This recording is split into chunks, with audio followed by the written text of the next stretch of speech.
Furman's Grant. Dot. I'm 32 years old, and for a living, I hunt for ghosts. I'm a forensic accountant. I find the patterns that people think they've successfully buried. I track the money that wasn't supposed to be found, Effect. and I uncover the lies that weren't supposed to be spoken. For 3 years, I thought I was living a quiet, stable life in the Pearl District with the woman I loved, Nathalie. But as it turns out, biggest fraud I ever investigated wasn't in a corporate ledger. It was sitting right across from me at the dinner table. I only need you for the image, Grant. Don't be so dramatic. It's not personal. That was the line. She laughed. Adjusted her dress, and looked at me as if I were a piece of furniture that had suddenly gained the ability to speak. When I told her that if I was just an accessory, then the image was gone. For goods. She didn't apologize. She called me controlling. Her friends, the ones who saw me as the perfect cover for her Latin night escapades, cheered her on. They thought I was just the quiet, steady, predictable guy who would never dare to leave. You net. They were wrong. They didn't realize that when you spend your life looking for patterns, you eventually see exactly when a person stops being honest. It started mid-February. Thinked. Nathalie told me she was having a quiet night at home with her friend Becca. But my phone pinged with a notification from a mutual acquaintance's story. There she was, in an emerald green dress. ID never seen before, Fake. laughing in a crowded downtown bar, surrounded by people who definitely weren't her friends. Dot screenshot. Dot file created. Then came the caption on Madison's post. No commitments, just vibes. When our friend Direct commented, Where's Grant? Madison replied with a laughing emoji. He's chill. Lol. Nathalie read that comment. She saw the disrespect. She scrolled right past it, didn't say a word, and went back to her drink. Music shifts to a darker Pension. The final straw wasn't a secret text or a hidden photo. It was the family dinner in March. It was a cold, rainy Sunday. Her parents treated the evening like a coronation for Nathalie's promotion. You. They hung on her every word, ignoring me completely, until her father finally graced me with a glance. Dot, still doing the accounting thing, Grant? He asked, dismissive. Effect. I told him I just wrapped up a case involving $2 million in embezzled funds. He didn't care. Her mother leaned in, whispering loud enough for me to hear, a serious man provides stability. Needs someone who doesn't ask questions. Someone who knows his role. When I went to the kitchen, I heard her mother and Becca talking. He needs to understand his place, her mom said. Becca laughed, cold and sharp. You needn't worry. Grant is housebroken. They thought I was stupid. They thought I was weak because I chose to be quiet. But I wasn't silent. I was gathering data. I started checking the company records. You dep. Looking at the travel expenses Nathalie claimed were for work, I found the patterns. Flights to Puerto Vallarta that didn't align with her client list. Hotel charges on the weekends she claimed were team building. And then, Working mixer. she invited me, acting as if it were a grand gesture of inclusion. It would mean the world if you were there. Grant, she said, batting her eyes, She needed a plusone. to keep up the appearance of the loyal, supportive boyfriend for her superiors. I agreed. I walked into that ballroom with a folder in my briefcase that would burn her entire career to the ground. Fig. The room was filled with the elite of the city. Nathalie was glowing, introducing to her VP as her longtime partner. She was playing the part perfectly. I waited until she was mid-sentence, giving a toast to her division. Pause a scene. I yelled. I simply walked over to the VP, a man I'd dealt with in a previous forensic case, and handed him a single sheet of paper. It was a summary of the fraudulent travel claims. And the work expenses she'd been using to fund her private trips with the people who didn't want commitments. His face shifted from polite curiosity to icy realization in seconds. Nathalie. Then at me. Then back at the document. Daffy. Nathalie walked over, grinning. Is everything okay? She asked. The VP looked at her, his voice echoing in the sudden silence of the room. Nathalie, You to discuss your travel expenses and your employment status. effective immediately. The color drained from her face. She looked at me, her eyes wide with shock. Grant, what did you do? I didn't look at her. Fint. I turned to her mother, who was standing near the appetizers, clutching her wine glass. I smiled. Looks like the stability she had just went bankrupt. I walked out of that ballroom and into the cool Portland air. Fint. I didn't go home. ID already moved my things out the day before while she was at the gym. I left the key on the kitchen counter of that character apartment with a printout of the patterns I'd found. I went to a small diner, Eej. ordered a coffee, and sat by the window. For the first time in 3 years, the silence didn't feel lonely. It felt like freedom. Natalie tried to call. Her mother tried to call. I blocked them all. Bean cart. They wanted a man who would play a role, a man who would be a silent prop in their twisted, superficial world. Instead, they got the man who knows how to find the truth, even when it's hidden under the most expensive. Well-tailored lies. The image was gone, and for the first time, the picture was perfect. Hey Reddit, let me tell you about a lesson I learned the hard way. Grant just sat there, quiet. Things him. While I played my part. 2 weeks after that stifling dinner, the agency hosted a high-end networking mixer in the Pearl District. Natalie dragged me along, You. insisting my presence was essential for her reputation. She had been cold as ice all week, barely uttering a word to me, but suddenly I was the accessory she couldn't live without. I went. Thing. The venue was buzzing with corporate types, clients, and agency sharks. The moment we crossed the threshold, Natalie morphed. She draped her hand over my arm, giggled at my mediocre jokes, Beanses. and introduced me as her partner, with a smile so warm it could melt glass. It looked authentic if you didn't know the woman behind the mask.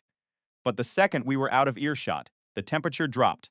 Shed go stone cold, Ease. eyes scanning the room like a predator looking for someone more valuable to impress. Then a VIP would approach, and the performance would kick off again. I counted this cycle happening 3 times in the first hour. Finction. An older executive, maybe in her 50s, approached us holding a glass of wine. Natalie, I had to tell you, your pitch last week was inspired, the woman said. Thank you. That means the world, Natalie chirped. Fizz. Radiating artificial sunlight. The woman looked at me, then back at Natalie.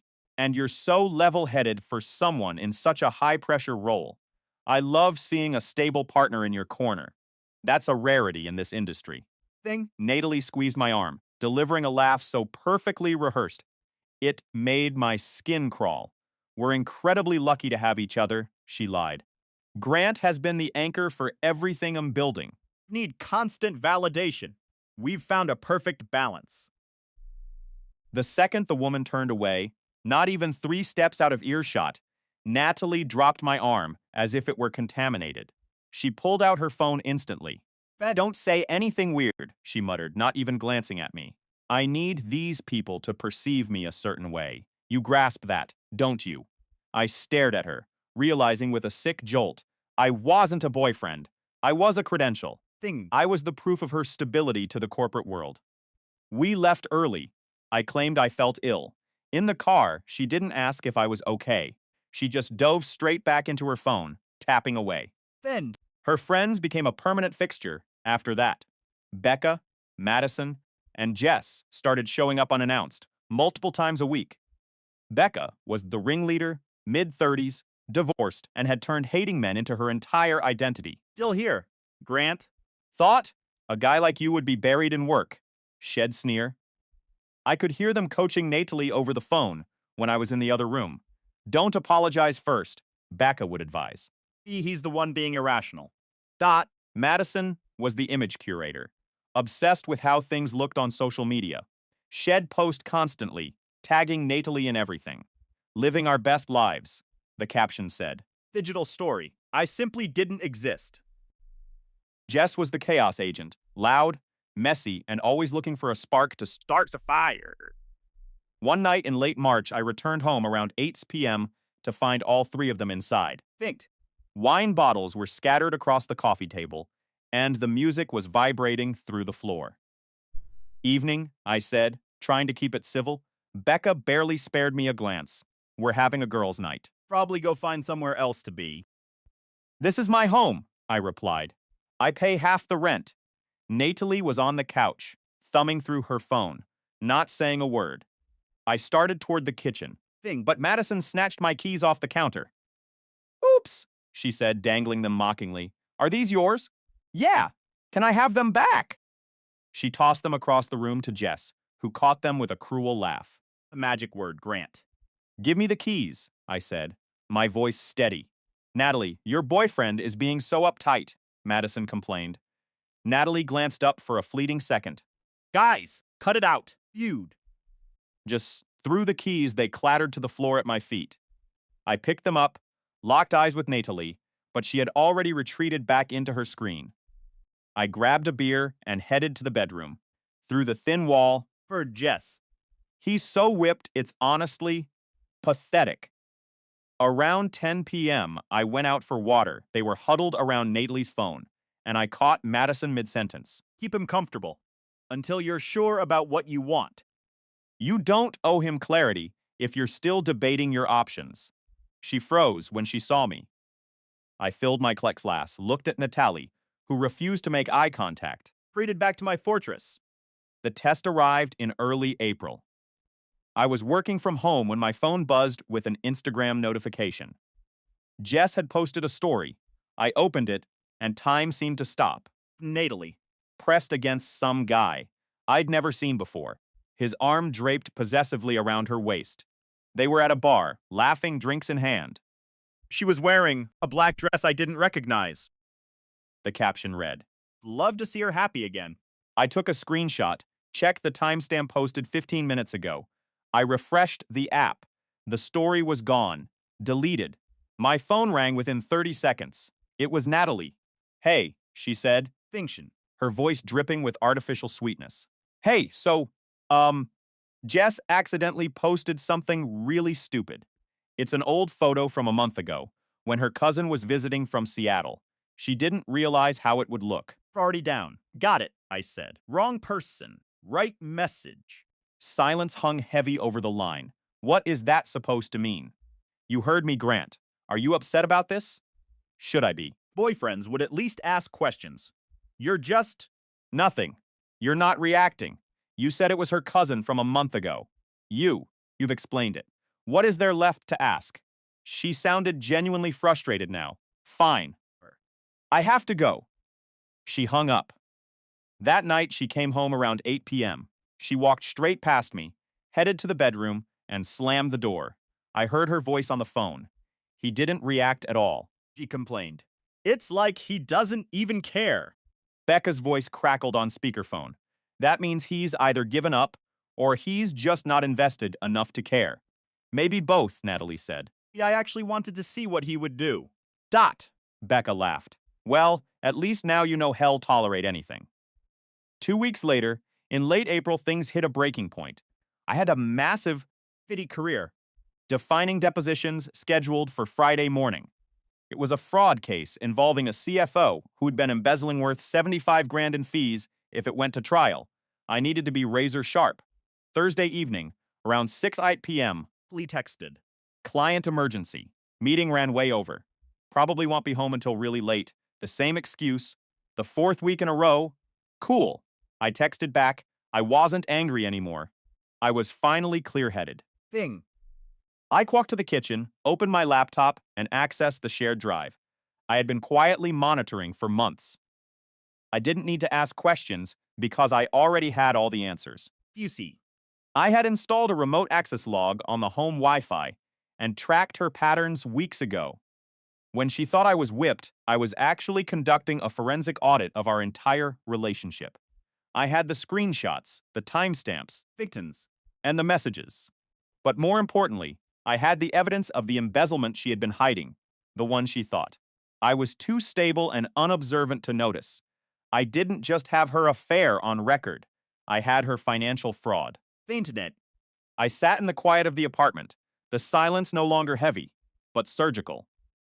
I didn't leave. I waited. When she finally walked through the door at 2 a.m., smelling like expensive gin and someone else's cologne, He didn't look at me. she looked at her reflection in the hallway mirror, adjusting her hair. You're still up? She asked, bored. We need to talk, Natalie, I said, closing my laptop. I'm tired, Grant. Whatever it is. Save it for the morning. There won't be a morning for us, I said, my voice cold and calm. She finally turned, a smirk forming on her lips. Are you breaking up with me? Because I'm pretty sure you don't have the spine for that. Stood up and slid a manila folder across the table. I'm not breaking up with you. I'm reporting you. Her smirk faltered. What is this? Proof of your client's fraud that you've been helping cover up, I said. Proof of your own involvement. See, while you were busy playing the stable partner role, I was doing my job. Her face went pale. You wouldn't. Try me. I've already sent the files to the firm's compliance officer. Feng's there. Probably waking up to the notification right now. The silence in the room was deafening. The realization hit her like a physical blow. She wasn't the one in control anymore. You're a monster, she whispered. No, Replied. grabbing my keys for the last time, am just the guy you thought wasn't worth paying attention to. I walked out the door, leaving her with the silence she had cultivated so carefully. I didn't look back. Feet. The truth is, justice isn't a loud explosion. Sometimes, it's just the quiet sound of a door closing on someone who never deserved to be in your life in the first place. I walked down to my car, breathed in the cool night air. First time in months. I felt entirely perfectly free. Around 6 p.m., my phone chimed with the usual notification. Natalie's text flashed on the screen. Client emergency. Meeting ran way over. Probably won't be home until really late. It was the same rehearsed line. Thursday night client emergency.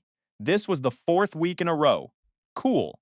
I fired back a short, neutral text. 2 hours later, Fend. while I was buried in my couch, reviewing deposition notes for the 100th time, my phone vibrated again. It was a text from Natalie, except it wasn't meant for me. Just got out of the shower. Wearing that black thing you like. Where do you want me to meet you? I read it once. Frozen. I read it again, my heart sinking into my stomach. Something clicked into place. A jagged piece of a puzzle I had been avoiding for months. Then, another message buzzed through immediately. Oh my God, ignore that. Wrong person.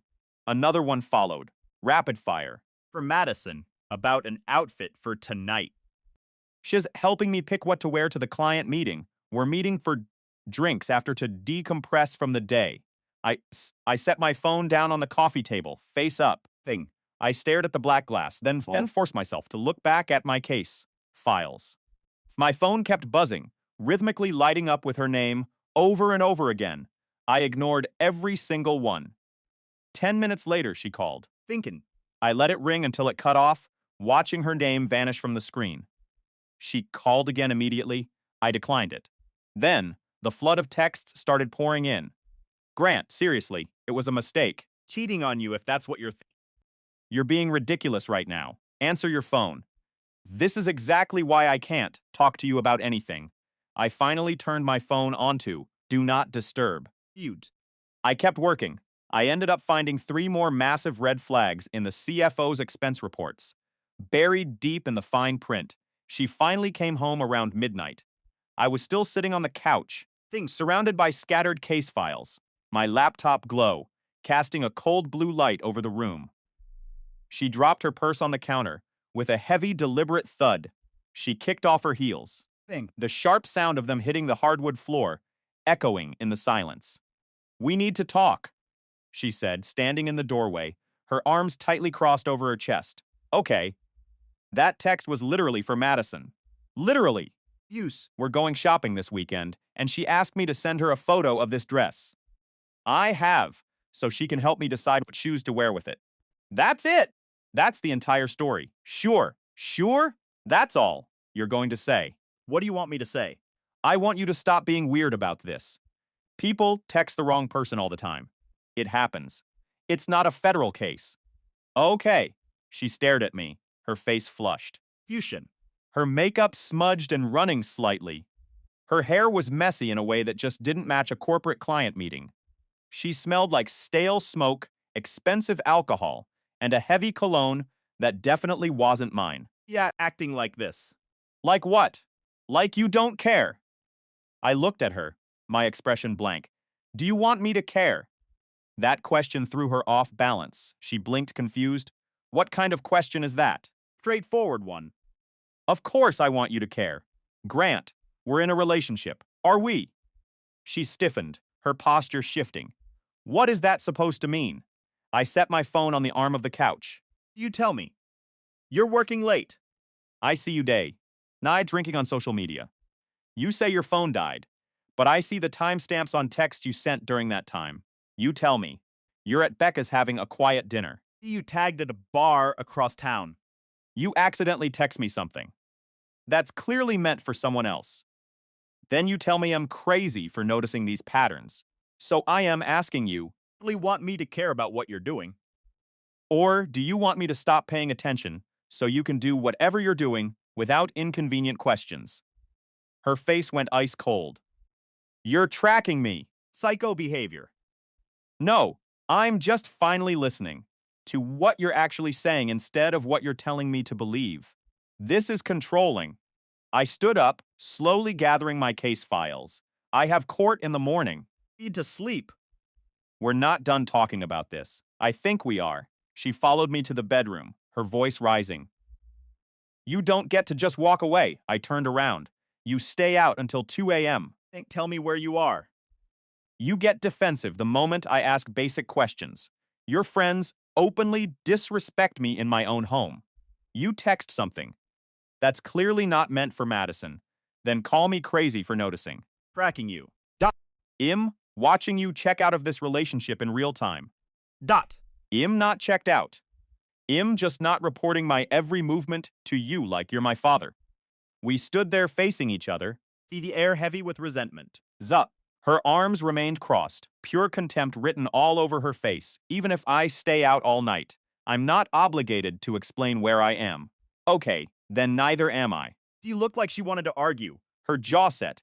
Then she just shrugged. Fine. The bathroom door slammed shut. The shower turned on. A harsh, stinging sound. You. I sat on the edge of the bed until the sky began to turn gray. With the sunrise, the deposition the next morning went fine. By noon, I was sitting in my car, exhausted, running on zero sleep. I sat there for 20 minutes, Vegas. just staring at the steering wheel, thinking, that is what I do for a living. I find patterns that other people miss. Natalie's behavior wasn't random. The late nights weren't accidental. They were scheduled. 3 Thursday. Every other Friday. Specific Saturdays, she was recycling the same excuses. I pulled out my phone and opened LinkedIn. I found the message I'd been ignoring for 2 months. Dublin, Ireland. Forensic accounting position. 20 pay bump to 110,000. Full relocation package. Visa sponsorship. I sent a short email, still very interested in the Dublin position. The response came in 3 hours. Video call. Monday morning. Monday came. The video call went exceptionally well. 3 partners asked about my experience, and I walked them through 3 major cases I'd closed. They made me an offer on the spot. 110,000 base. Full benefits. Housing stipend. Relocation expenses covered. Start date June 15th. 6 weeks away. I accepted. I didn't tell Natalie for the next few weeks. Through the motions. We became roommates who barely spoke, living in the same house but miles apart. Then came the group chat leak that confirmed everything. I was at the gym with Kyle one afternoon, Think. running on treadmills side by side when my phone buzzed in the cup holder. It was a text from Jake, a mutual friend from college who worked in tech. Hey man, you might want to see this. Attached was a screenshot. A group chat with Natalie, Becca, Madison, and Jess. The timestamp was from earlier that morning. Becca, has he said anything about the test? Natalie, not a word. So caught up. In his pathetic court cases, he doesn't even realize I'm already halfway out the door. He thinks he's so smart, but he's just a boring, predictable shell of a man. Madison, are you still going to Dublin with Jason? You. Or are you waiting until Grant clears out? Natalie. I've already got the plan. I'll let him finish the lease, then him gone. I don't owe him anything. I looked at the screen, my blood turning to ice. Jason hit me like a physical blow. Jason, my own business partner, the man I'd trusted with my firm. The man who had been mentoring Natalie for months. I didn't feel rage. I felt a cold, sharp sense of clarity. Finished my workout. Walked home and started packing. I didn't pack clothes. I packed evidence. For the next 2 weeks, I moved with the precision of a forensic investigator. Easy. I documented every expense Jason had mislabeled. I mapped out every Latinite client meeting. Natalie had claimed I synchronized their locations, their bank transfers, and the dates of their shared business trips. Masterpiece of corporate and emotional fraud. On the final Thursday before I was set to leave for Dublin, I invited them both to the house for a celebratory dinner for a case I'd supposedly won. They arrived together. Acting. Coy, thinking they were playing a game I didn't understand. We sat at the dinner table, the same table where I had once believed in our future. So, Grant, what's this big announcement? Jason asked. For pouring himself a glass of my best scotch. I pulled a thick folder from under my chair and slid it across the mahogany. It's about the future, I said, smiling for the first time in months. They looked at the folder, then at me. Each other. What is this? Natalie asked, her voice tight. Read it, I said, leaning back. Page 1 is your shared bank account in Puerto Vallarta. Page 2 is the flight logs for your work trips. Page 3 is the internal audit of the firm, showing exactly how Jason has been siphoning client funds to pay for your shared lifestyle. The color drained from their faces so fast it was almost comical. You're kidding, Jason stammered, his hand shaking as he reached for the folder. I'm not, I replied. The board already has a digital copy. The police have the physical copy. And my resignation, along with your terminations. Already being processed. Natalie looked at me, her eyes wide with genuine fear. Grant, wait. I stood up, my bag already packed by the front door. Don't worry, Natalie. You wanted stability. Plenty of time to find it in court. I walked out the front door, leaving them in the silence of the house Wed shared. I didn't look back. The flight to Dublin was quiet, peaceful, and mine. Sometimes, Truth doesn't just set you free. it burns everything else to the ground so you can finally start over. And that, I realized as the plane took off, was the best case I'd ever closed. This is a story about betrayal, Fuse. calculated silence, and the ultimate cold-blooded exit. Hey, you might want to see this. Attached was a high-resolution screenshot. It was a group chat with Natalie, Becca, Madison, and Jess. The timestamp was from earlier that morning. Becca typed. Has he said anything about the test? Natalie replied. No, didn't react at all. Like it never happened, Madison wrote. Good means he's comfortable. What you want right now. Stability while you figure things out. Jess added. Or he's checked out. Lol, Natalie responded. Either way, it works. I'm keeping him stable until I figure out what I actually want. You point blowing up something steady when I'm not sure yet, Becca said. Smart. Don't give up stability for uncertainty, Madison urged. And seriously, don't post him anywhere. Keep your options looking open, Natalie concluded. Trust me, I know the game. I stopped running completely. I stared at the screenshot, read it twice. Then, a third time, my heart felt like it had been dunked in ice water. Suddenly, Text popped up from a guy named Jake. there was more. Hold on. A second screenshot appeared. It was the same chat, but a different timestamp from 2 days earlier. Jess wrote. He gets annoying. Or starts asking too many questions. Just call it controlling. Works every time. Becca suggested. And keep all the receipts vague. He can't prove anything if you don't give him specific details to check. Madison chimed in. Post the cousin story again if he starts acting up, keeps him off balance and questioning what he saw. Natalie laughed. You guys are evil, Lamau, Jess replied. We're strategic. There's a difference. I felt something cold and final settle in my chest. It wasn't anger, it was pure, unadulterated clarity. Kyle looked over from his treadmill and saw my face turn pale. He asked, What's wrong? And I handed him my phone without saying a single word. He read both screenshots, his expression darkening with every single line. He shook his head slowly, looking at me with genuine concern. Then, Jake's next text came through. explaining the mistake. Jess had been bragging about this coaching operation to her friend Jake. Yes, The same first name as me. That's exactly why this mess reached my screen. Reason. She was showing him how they were strategically managing Natalie's relationship like a corporate merger. She sent these screenshots to him to prove how brilliant their advice was. He sent them to me by mistake, because we both appear as Jake in her contacts.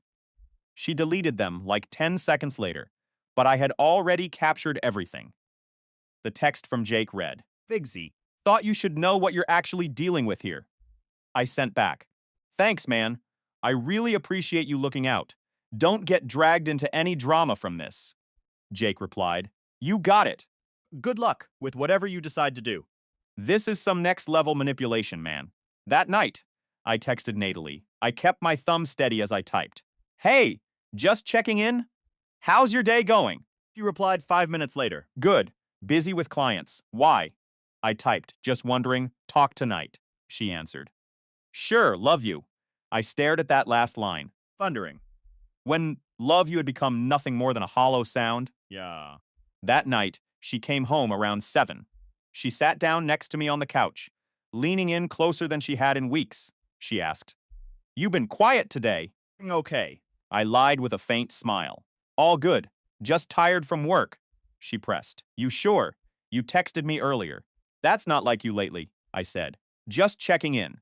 She studied my face. Trying to read me like a book. She finally whispered.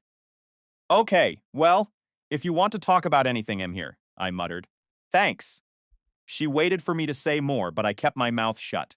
Turned back to my laptop and let the silence stretch. She stood up, frustrated, and walked to the bedroom. 5 minutes later, my phone buzzed on the coffee table. A text from her. "Are you mad at me about something?" I typed. She wrote back. "Are you sure?" "You're being weird," I replied. "Just tired," she called, but I declined it. Through the thin bedroom door, I could hear her voice rising. She was complaining. "He's being so weird." Fant read him at all. It's like he's completely shut down. That weekend, I called Kyle to meet up. I told him I needed to talk somewhere private, somewhere far from her ears. We drove to a dim, Bess. quiet dive bar in the southeast corner of Portland. I showed him the screenshots again, under the yellow glow of the neon lights. He read them slowly, shaking his head in disgust. Kyle said, "Keeping you as a backup plan while she explores the field, and her friends are actively coaching her. This is entirely premeditated." I sighed. "I know."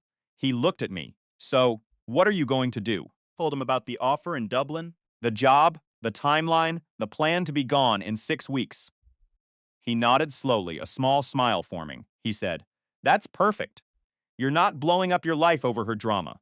You're just taking a better opportunity that happens to get you out of a toxic situation. It's a clean break." I agreed. "Exactly. I want to disappear the same way she's been emotionally checked out for months. No fight." Big explosion. Just gone. I started packing that very night. It was careful work, calculated and organized. I moved like I was running a forensic audit on my own life. Beacom. I took small loads during my lunch breaks when Natalie was at the office. I moved boxes to Kyle's garage in deep southeast Portland, a place she would never think to look. I sold my Subaru privately through Craigslist. Used. I met the buyer at a Starbucks across town. We exchanged cash, and I signed over the title right there in the parking lot. I started using Kyle's truck whenever I needed to haul something significant. You. I opened a new checking account at an entirely different bank. Over 2 weeks, I slowly funneled money out of our joint account. 2,500 here, 3,000 there. Small enough amounts, Fred. spread out enough that Natalie wouldn't notice the pattern when checking the app. I left her exact half in the joint account, untouched down to the last penny. I canceled my gym membership, seeking a relocation for work. You. I updated my mailing address on everything Amazon. Credit cards, subscriptions, insurance policies, professional licenses. Everything pointed to Kyle's address temporarily until I could finalize the Dublin paperwork. I spent my late nights researching Ira neighborhoods and the cost of living. Dot. I studied expat forums, learning how to be a stranger in a new land. One afternoon in mid-May, I was lugging a heavy box to Kyle's truck. Suddenly, Footsteps behind me. it was Madison. She stopped dead in her tracks when she saw me, her eyes locking onto the box. Something shifted in her expression, a flicker of confusion. She asked, "Spring cleaning." Good tall. Yeah, spring. She studied me for a second longer, her eyes narrowing. She asked, "Getting rid of a lot of stuff lately," I replied calmly. "Just decluttering." She nodded slowly, still looking deeply suspicious. He said, "Cool," see you around, Grant. I muttered. "Sure." She got back into her car, and I watched her pull out her phone before she even turned the ignition. It didn't matter anymore. I was leaving in less than 2 weeks, Found note. and she was already too late to stop the tide. The game they were playing was over, and for the first time in months, I was the one holding the winning hand. Hey Reddit, listen to this. Thing. I remember watching her walk to her car that day. She looked at her phone before the engine even turned over, her face set in that cold, calculated mask I had finally learned to recognize. It didn't matter anymore. Fusin. Departure date circled on a mental calendar, less than 2 weeks left. One evening, I was tucked away in the bedroom, shoving the last of my life into a cardboard box. I heard the front door swing open. Thimped. Natalie was home early. I quickly slid the box into the darkest corner of the closet and held my breath. She didn't even head to the kitchen to greet me. She just plopped down on the couch, and a moment later, Fend. I heard the telltale chime of her putting someone on speakerphone. It was Becca. "Just keep him comfortable." Becca's voice crackled through the thin walls. "He's stable," Natalie replied, her tone dripping with boredom. He's not going anywhere. Honestly, he doesn't have the backbone to leave. He's basically become a piece of furniture at this point. Then, Madison's voice joined the chorus of vultures. "Has he mentioned that text thing again?" "No," Thing. Natalie laughed, a dry, hollow sound that made my skin crawl. "I think he's finally given up. He just accepts whatever story I feed him now." "Good," Becca chimed back. "That's exactly where you want him. Comfortable, stable." Completely incapable of making waves. I stood there in the doorway, paralyzed, listening to them dissect my soul like a science project. Then, I did something I hadn't done in years. I didn't storm out. I didn't scream. Them. I simply stepped back, closed the door without a sound, and went back to my packing. 2 weeks later, the day of liberation arrived. Wednesday morning. While Natalie was out at her pretentious girls' brunch, Feud. Kyle and I cleared out the last of the boxes. I walked through that empty apartment one last time. The silence was deafening. My life was gone. Only her echoes remained. Placed my keys on the granite counter, next to a check for my half of the security deposit. No note, no grand explanation. I didn't owe her the luxury of knowing why. I walked out, locked the door from the outside, Faye. and dropped her spare key through the mail slot. By 6 a.m. on Thursday, I was boarding a flight to Dublin. When I touched down, the air hit me differently. It felt crisp, honest, and entirely my own. Everything was new. Since. The rhythm of the streets. The confusing conversion of euro prices in my head. The firm set me up in a small quiet rental in Ballsbridge. IKEA furniture. No ghosts. No history. My work life became my refuge. International fraud. Shell companies. Cross-border asset. Tracing the kind of work where a single mistake costs millions. My manager, Ronan, Fengen. was a veteran with 20 years in forensics and zero interest in my personal drama. He didn't care about my past, only my output. I thrived on the late nights and the brutal complex spreadsheets. For the first time in years, I felt useful instead of used. the morning after I left Portland, the storm began. The notifications started while I was still in midair. "Grant, where are you? Your stuff is gone. Furiously leave without saying anything. Call me. Now." I didn't answer. I just turned off the notifications. The following week was a barrage of harassment. By Friday, I had 47 missed calls. Then, The emotional manipulation began. voicemails from her mother, Patricia, her voice trembling with that practiced, fake concern. "Grant, we're so worried. Please call us back." Father sent a blistering message about not abandoning family. Becca left note calling me a coward. Madison and Jess sent long, vitriolic texts about my manipulative nature. Block. Block, block! He erased them all. Kyle kept me posted from the front lines. Nately had shown up at his house twice, once with Becca, once with her father, banging on his door like a debt collector. Kyle held the line. We haven't heard from him. He told them. I don't know where he went. Mid-June. I got a text from Kyle with a voice note attached. I pressed play. I heard the chaos doors slamming, heavy breathing, Natalie's voice. Now high-pitched and hysterical. I just want to know where he went. A stranger's voice, likely the building manager, was firm. Ma'am, you need to leave the building. Then her father's voice. Son. Being this harder than it needs to be. Kyle's voice cut through, cold and final. Not your son. Then, the sound of a door slamming shut. I messaged Kyle, thanking him for taking the heat. By July, The messages finally dried up. it wasn't a clean end. It was like a car that had simply run out of gas. Dublin became my sanctuary. Weekends were for walking the Liffey. Feel. Joined a football league and started running along the canal every morning before the sun rose. Then, one Tuesday, my phone buzzed. An unknown number. Hey, Grant, this is Jason. I got your number from Kyle. Vijnu. Just wanted to say you aren't crazy. I saw how my family treated you. The way they spoke about you. They treat Natalie like Shez is a saint and everyone else like support staff. You were right to leave. Feed. Let them guilt you into thinking otherwise. Good luck in Dublin. I stopped walking in the middle of the sidewalk. It was the first time someone from her world had told the truth. No defense. No blame. Validation. I replied. Thanks, man. That means more than you know. He wrote back. She's my sister and I love her. But I'm not blind. You deserved better. Take care of yourself. For the first time in months, Fiji. the weight in my chest finally evaporated.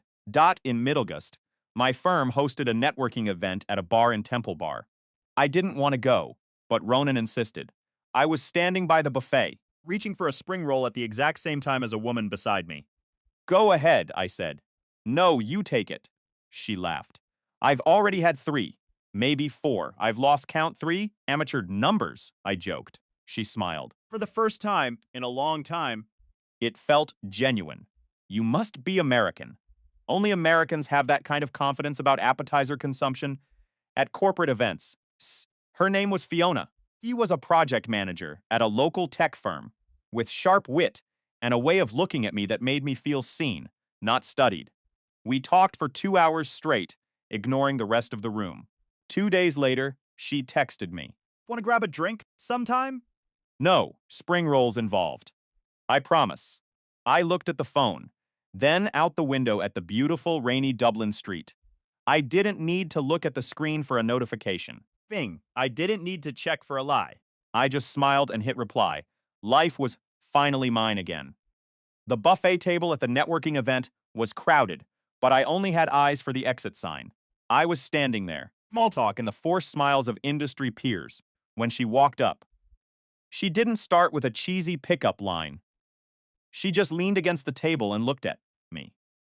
2 days later, the text arrived on my phone. Want to grab a drink sometime? I promise. Absolutely no, spring rolls included. We met the following weekend at a quiet pub tucked away in Stony Batter. We spent 3 hours talking about everything and nothing or work. View the strange past that brought us both to Dublin and the films we'd watched lately. It was effortless, the kind of connection I had assumed only existed in novels. With her, things were simple. If she said shed call, she did. She was running 15 minutes behind because of traffic on the Keys. Shed send a heads-up text. She showed up when she promised, apologized when plans shifted, and moved forward without leaving a trail of drama. 1 month in, Drinks up. we were curled up on her couch, watching a show, when I happened to mention my time in Portland before moving to Ireland. She paused the screen instantly. Can I ask what happened there? A relationship that ended pretty badly. Talk about it. Not really. Not yet, anyway. Okay. She didn't push. She didn't interrogate. And she didn't make me feel guilty for keeping my walls up. By October, we were inseparable. Family.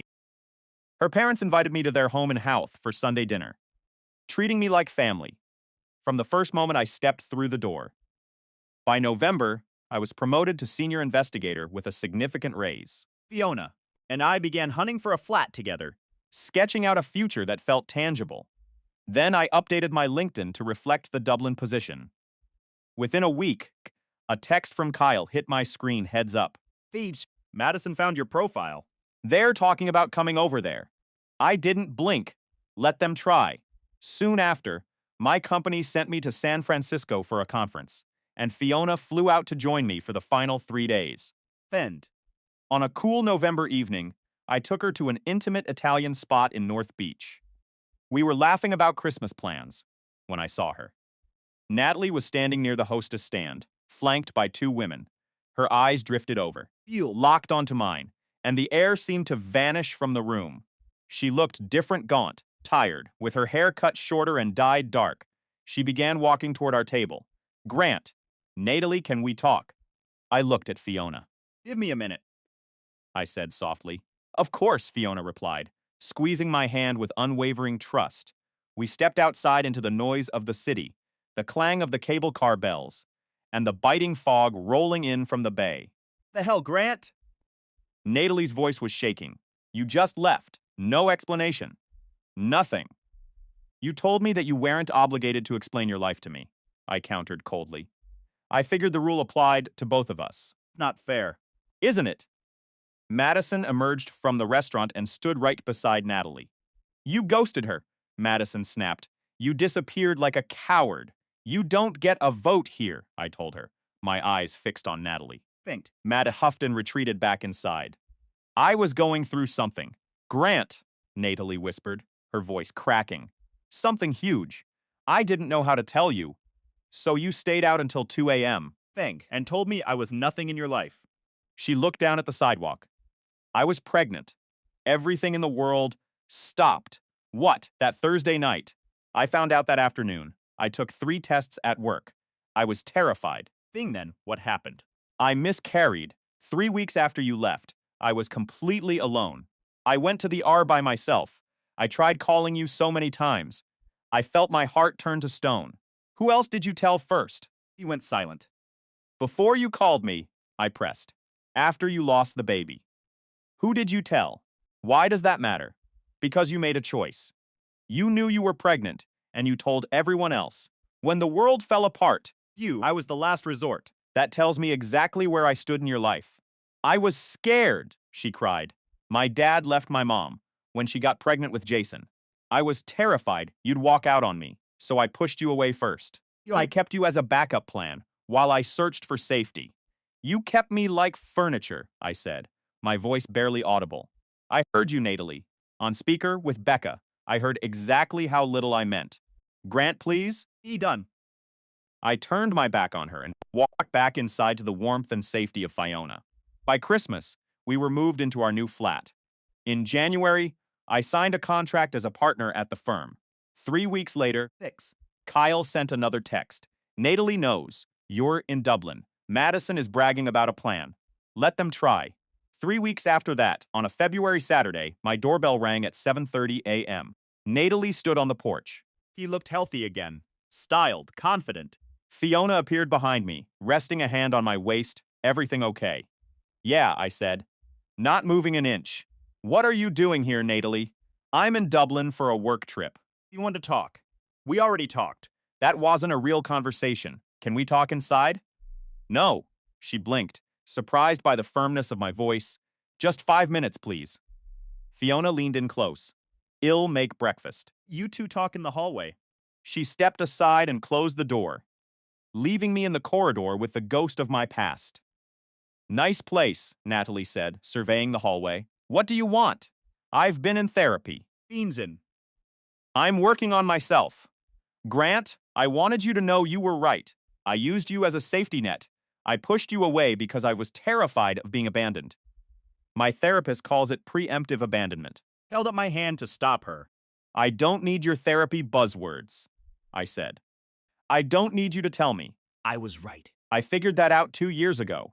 I just wanted you to understand. I looked at her, really looked at her. And realized The power she once held had completely evaporated. Understand what? I asked, leaning against the doorframe. That you finally figured out exactly who you were while I was the one paying the price for your choices.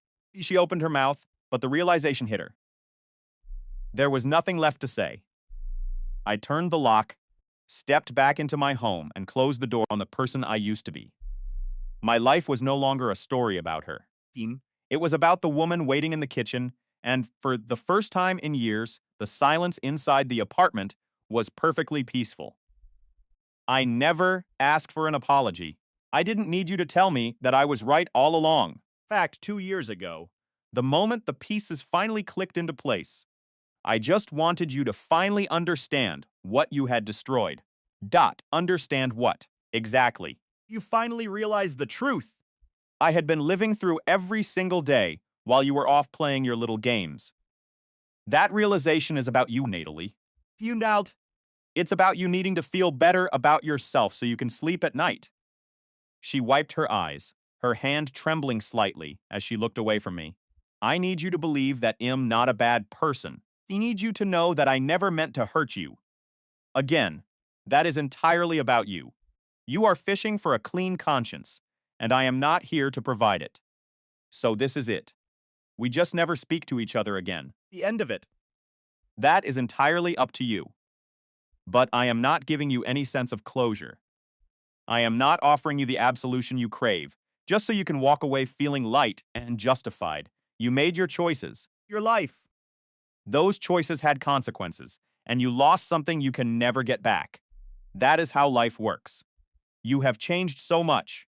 No, Natalie. I just finally stopped accepting your disrespect. She stood in the hallway for another long, heavy minute, staring at the floor before nodding slowly. Okay, I suppose that really is it. I will go. I hope you have a safe flight back to the States. She turned and walked toward the elevator, her heels clicking softly on the floor. She looked back at me just once, a flicker of regret in her eyes that meant nothing to me anymore. She stepped inside. The doors slid shut. Feeling away the past. I went back inside the apartment. Fiona was standing at the stove, the smell of breakfast filling the air. Are you doing all right? I walked over to the counter and poured myself a cup of coffee. Steam rising between us. I'm good. I am actually good. She walked over to me, her presence steady and warm, and kissed my cheek. I know you are. We sat down and ate breakfast together, Feeds. enjoying the quiet hum of a life built on honesty. My phone buzzed on the table. An unknown number lit up the screen. I didn't even hesitate. I deleted the notification without reading a single word. Fiend. I blocked the caller permanently. 3 months later, I took Fiona to the cliffs of Mohair. The wind was howling, and the ocean was crashing against the rocks far below. I dropped to one knee. She didn't even let me finish the sentence before she said, "Yes. We are getting married in Galway this coming spring." Guys, we are so incredibly close to hitting that 100,000 subscriber milestone on this channel. You haven't Hit that button yet? Please consider subscribing today. It truly helps us reach that goal and keeps these stories coming. Thank you for being part of this journey and making this dream a reality.